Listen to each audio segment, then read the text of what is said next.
बिस्मिल्लाहिर्रहमानिर्रहीम। अस्सलाम वालेकुम नाज़रीन, आप यूट्यूब चैनल देख रहे हैं। मैं इमरान खान हूँ। 3 बड़ी ख़बरें हैं और सबसे पहली ख़बर यह है कि परवेज़ इलाही साहब ने बाकायदा पाकिस्तान तहरीक इंसाफ को ज्वाइन कर लिया है। एक तो मैं आपको ये बताऊँ कि चौधरी शुजात हुसैन के पास अब परवेज़ इलाही के लिए गुंजाइश मौजूद नहीं थी।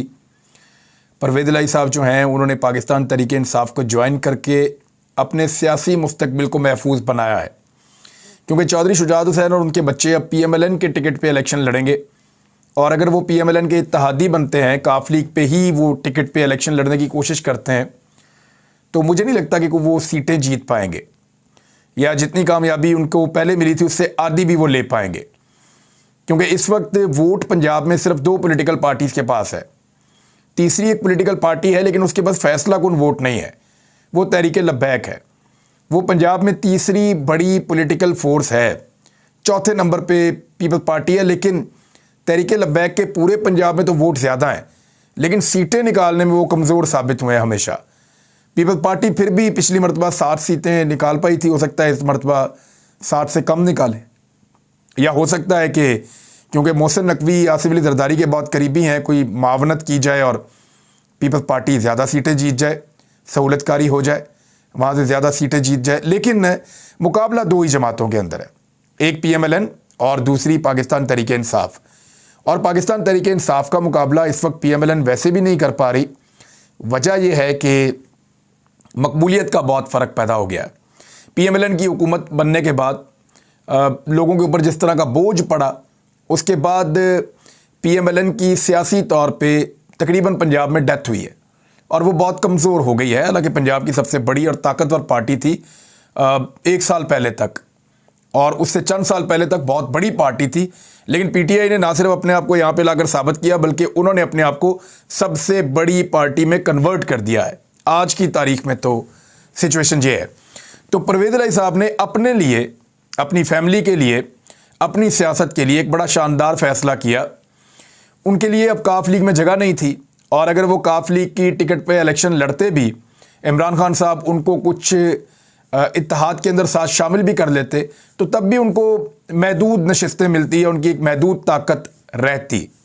लेकिन अब परवेज़ इलाही साहब ने क्योंकि पाकिस्तान तहरीक इंसाफ को ज्वाइन कर लिया, तो वो पार्टी के सीनियर रहनुमाओं में से एक होंगे।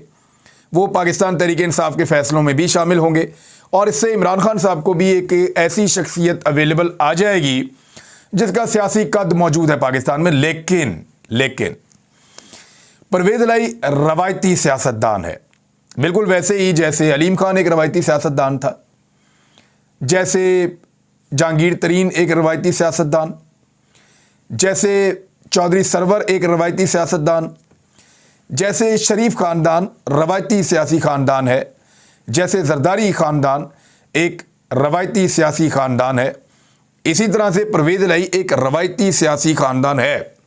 इमरान खान साहब का जो नज़रिया है, या पाकिस्तान तहरीक इंसाफ जो स्टेटस को के अगेंस्ट एक पार्टी बनी है, उसमें परवेज़ इलाही साहब की शमूलियत स्टेटस को के एक और आदमी की पाकिस्तान तहरीक इंसाफ में शमूलियत कही जाए तो ये नामुनासिब नहीं होगा।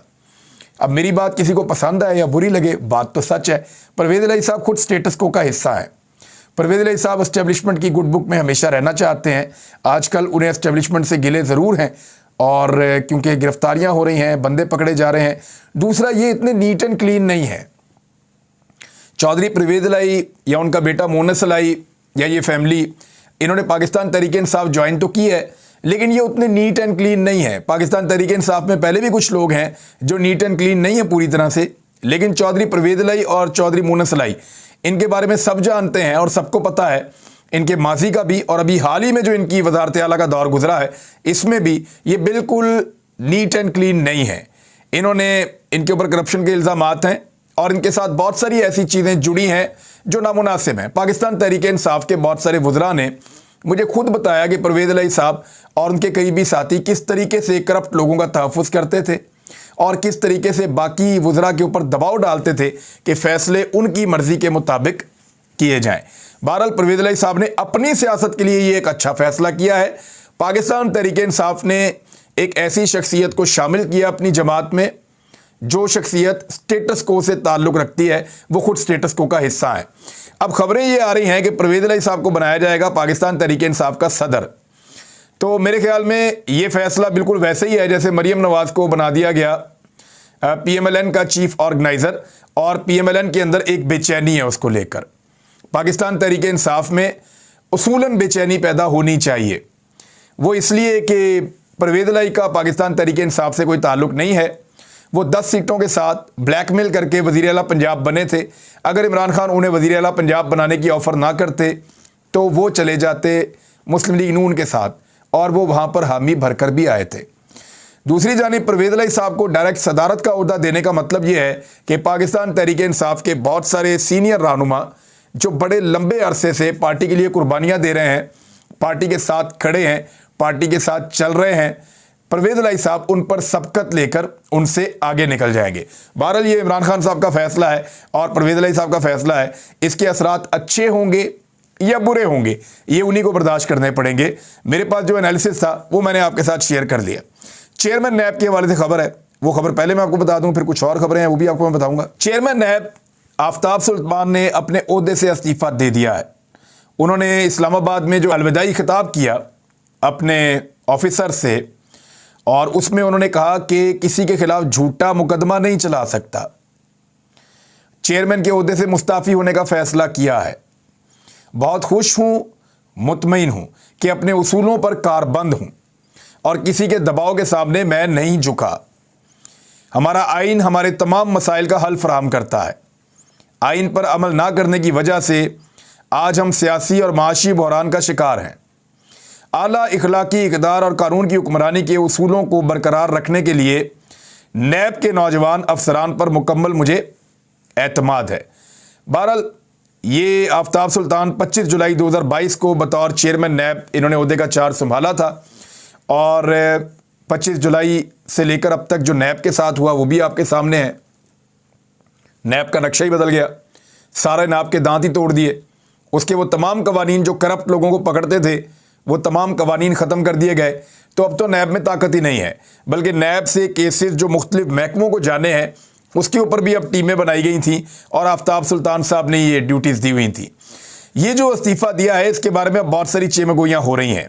पाकिस्तान तहरीक इंसाफ के लोगों का ये क्लेम है कि दबाव ये डाला जा रहा था कि आफ्ताब सुल्तान साहब इमरान खान के ख़िलाफ़ नैब में केसेस बनाएं और उन केसेस की बुनियाद के ऊपर इमरान खान को गिरफ्तार करें। आफ्ताब सुल्तान साहब के हवाले से दुनिया न्यूज़ पे भी चंद जुमले हैं, मैं आपके सामने रख देता हूं। आपको खुद अंदाज़ा हो जाएगा कि दूसरों के खिलाफ केस बनवाते हैं, खुद 10-10 अरब बाहर रखे हैं। मुझे कहा गया कि फ़लाँ के भाई को छोड़ दो, और वो कौन था जो दबाव डाल रहा था? देखें, ये सवाल बार बार पाकिस्तान में उठता है कि वो कौन था जो चेयरमैन नैब के ऊपर दबाव डालकर उनसे वो काम करवाना चाह रहा था जिसके लिए उनको उनके ज़मीर ने और उनकी ईमानदारी ने उनको मुलामत की, और उन्होंने फिर इस्तीफ़ा दे दिया अपने ओहदे से। बहरहाल ये काम उन्हें बहुत पहले करना चाहिए था। जब नैब के कवानीन को तब्दील किया जा रहा था तब उनकी गैरत नहीं जागी। जब नैब के अंदर झूठे मुकदमात बनाए जा रहे थे तब उनकी गैरत नहीं जागी। लेकिन हर चीज़ की एक हद होती है। ऐसा लगता है कि तमाम हदें क्रॉस हो गई, जिसके बाद चेयरमैन नैब ने यह फैसला किया कि वो अब इस इदारे का हिस्सा नहीं रहेंगे और वो इस्तीफ़ा देकर चले गए। शहबाज शरीफ साहब ने उनका इस्तीफ़ा मंजूर कर लिया है फौरी तौर पे, और अब शहबाज शरीफ और राजा रियाज ये दोनों मिलकर फैसला करेंगे। यानी राजा रियाज और शहबाज शरीफ, यानी नून लीग ही फैसला करेगी। राजा रियाज ने नून लीग के टिकट से इलेक्शन लड़ना है, इलेक्शन आने वाला है, और शहबाज शरीफ ने भी नून लीग के टिकट से इलेक्शन लड़ना है। यानी नून लीग के दो बंदे बैठ के ये फैसला कर लेंगे कि अब चेयरमैन नैब कौन होगा। दो नाम हैं जिनके ऊपर गौर किया जा रहा है, और उन दो नामों में से एक को चेयरमैन नैब अब बनाया जाएगा। साबिक ब्यूरोक्रेट है इरफान इलाही, मैं इनसे मिला हूँ वैसे, और शहबाज शरीफ के, और यानी मैंने इनको मुख्तलिफ महकमे में काम करते देखा। मैं हमारे ब्यूरो चीफ होते थे मोहम्मद इलियास, उनके साथ जाकर मैं इनको मिला था, और उन्हीं से मैं इनके बारे में कोई राय भी लूँगा। लेकिन मेरी राय में ये शहबाज शरीफ वगैरह के करीब हैं, और आज़म सलमान साहब के नाम शामिल हैं, और इत्तेहादी जमातों से भी कहा जा रहा है कि मुशावरत की जाएगी। जबकि पाकिस्तान तहरीक इंसाफ का कहना है कि इमरान खान साहब के खिलाफ मुकदमात तैयार किए जा रहे थे नैब में, और झूठी चीज़ें बनाई जा रही थी, जिसकी बिना पर यह हुआ है। चीफ इलेक्शन कमिश्नर को भी इस्तीफ़ा दे देना चाहिए, फवाद चौधरी साहब ने यह मुतालबा किया है। फवाद चौधरी ने लाहौर में न्यूज़ कॉन्फ्रेंस करते हुए कहा कि चेयरमैन नैब ने इस्तीफ़ा दे दिया है। चेयरमैन नैब पर दबाव था कि सियासी मुखालिफिन पर मुकदमात कायम करें, लिहाजा अब चीफ इलेक्शन कमिश्नर को भी इस्तीफ़ा दे देना चाहिए चेयरमैन नैब से सबक हासिल करते हुए। और चीफ इलेक्शन कमिश्नर को शरीफ फैमिली की तरफ से सदारत की ऑफ़र दी गई है कि आइंदा आपको हम सदर पाकिस्तान बना दें। वैसे बना भी सकते हैं, इन्होंने रफ़ीक तारड़ साहब को भी बनाया था, इन्होंने ममनून हुसैन साहब को भी बनाया था, तो बना भी सकते हैं। रफ़ीक तारड़ भी इसी तरह की मैनेजमेंट के नतीजे में सदर बने थे। आजकल तो नैब के बगैर भी घटिया मुकदमे दर्ज हो रहे हैं। जिन्होंने इलेक्शन कमीशन के बाहर एहतजाज किया, इन पर दहशतगर्दी के केसेस बनाए गए। यही वो केस है जिसमें इमरान खान साहब को जाकर बाद में अदालत में पेश होना भी पड़ा। और जो सहूलतकार हैं या इस्टेब्लिशमेंट के मोरे हैं, उन सब लोगों का जो है वो एक प्लान नाकाम हो गया। लोग बहुत बड़ी तादाद में निकले लाहौर में और उन्होंने साबित किया कि वो इमरान खान के साथ खड़े हैं इस रिजीम चेंज ऑपरेशन के बाद से अब तक। जेल भरो तहरीक के बारे में नाज़रीन मैं आपको अगले वीलॉग में बताता हूं, लेकिन आपको आज क्योंकि वीलॉग मेरा थोड़ा लेट है और मेरे पास कुछ इन्फॉर्मेशन भी है वो आपके साथ मुझे शेयर करनी है, और ये बड़ी ज़रूरी इन्फॉर्मेशन है। जिन लोगों ने भी अरशद शरीफ के लिए पाकिस्तान की ज़मीन को तंग किया था, उनको मैं अपनी एक इन्फॉर्मेशन बताना चाहता हूँ, ज़रा गौर से कान खोल कर सुन लें। जिन लोगों ने पाकिस्तान में या पाकिस्तान की सरजमीन को अरशद शरीफ के लिए तंग किया था, उनका बुरा वक्त बहुत जल्दी शुरू होने वाला है और उनको उन तमाम सवालों का जवाब देना पड़ेगा जो सवालात ना सिर्फ अदालत ने उठाए हैं बल्कि हम भी उठा रहे हैं। मैं आपको फिर बता रहा हूं कि जिस बुनियाद पे लोग अपने आप को बचाने की कोशिश कर रहे हैं या जहां पे वो सहारे ढूंढ कर बैठे हुए हैं, वो सहारे बहुत जल्दी उनसे छिनने वाले हैं। वो जो बहुत ताकतवर अपने आप को समझते हैं और सहारों पे भरोसा करते हैं, मैं उनको ये बताने लगा हूं कि अल्लाह की लाठी बेआवाज़ है। उन्होंने अरशद शरीफ के लिए पाकिस्तान की सरजमीन को तंग किया था और फिर अरशद शरीफ भाई के लिए उन्होंने यूएई से निकलने का बंदोबस्त भी किया। और फिर उनकी शहादत के बाद जिस तरह का ड्रामा पाकिस्तान में किया गया और जो कुछ पाकिस्तान में करवाया गया प्लानिंग के साथ, ये किरदार जो हैं वो सारे वही हैं जिनको सब जानते हैं। और अब ये किरदार होशियार हो जाएं, क्योंकि बहुत जल्द इनकी पकड़ होने वाली है। बहुत ज़्यादा टाइम बाकी नहीं है, जितना एंजॉय करना है कर लें।